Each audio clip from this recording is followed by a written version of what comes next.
For the first time since 2016, a world before Beychella, COVID-19 and Renaissance, Beyoncé will headline a solo tour, the singer announced in a social media post on Wednesday.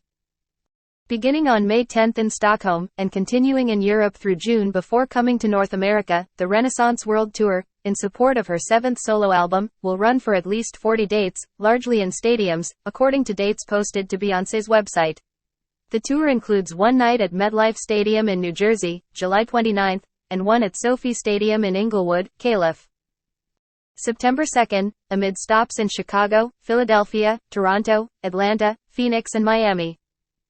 Limited tickets for certain tour dates will go on sale beginning Monday for members of Beyoncé's Beehive fan club, followed by the staggered release of additional tickets by market, using a complex registration system for various tiers of buyer. The tour, produced by Beyoncé's Parkwood Entertainment and promoted by Live Nation, will use Ticketmaster's verified fan system, which aims to limit bots and professional scalpers, marking one of the first major tests for Ticketmaster since extraordinary demand for early tickets to Taylor Swift's Eras Tour last year led to fan backlash and regulatory scrutiny. At a Senate Judiciary hearing last month spurred by the botched pre-sale, artists, fans and politicians cast Live Nation Entertainment, the concert industry giant that owns Ticketmaster, as a monopoly that hinders competition and harms consumers.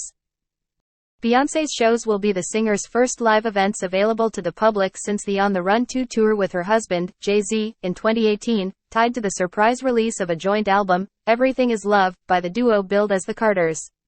Beyoncé last toured alone behind her previous solo album, Lemonade, in 2016. 2 years later, she headlined the Coachella Valley Music and Arts Festival.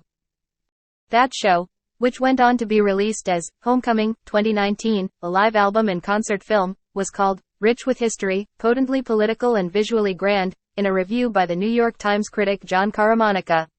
By turns uproarious, rowdy, and lush. A gobsmacking marvel of choreography and musical direction.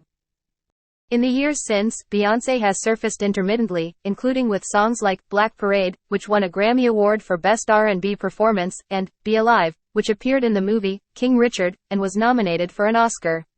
Last year, in a taped performance, Beyoncé performed the song at the 94th Annual Academy Awards.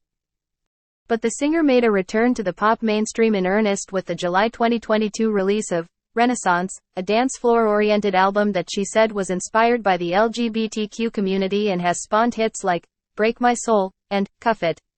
At the Grammy Awards on Sunday, Beyoncé is nominated 9 times, with a chance to become the most awarded artist in history. Upon its release, the singer called Renaissance part of a 3-act project that she recorded during the pandemic. My intention was to create a safe place, a place without judgment, she wrote of the album, which was billed as Act 1, a place to be free of perfectionism and overthinking. A place to scream, release, feel freedom.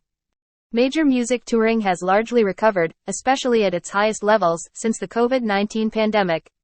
According to the industry trade publication Pollstar, touring grossed a record-setting $6.28 billion last year, up more than 13% from 2019, due in part to pent-up fan demand, inflation and major acts like Bad Bunny, Elton John and Harry Styles. In addition to Beyoncé's shows, this year will see blockbuster tours from artists including Taylor Swift, Ed Sheeran, Metallica, Morgan Wallen and Madonna. Last month, Beyoncé proved more polarizing than usual when she headlined the grand opening of a luxury hotel in Dubai, performing for an invite-only collection of guests, including influencers and journalists. While some fans decried the optics of taking a major payday in a place that criminalizes homosexuality, Beyoncé's Dubai performance isn't just an affront to LGBTQ+ fans, but workers' rights in the UAE, The Guardian declared. Others noted that the singer's set list did not yet include songs from Renaissance.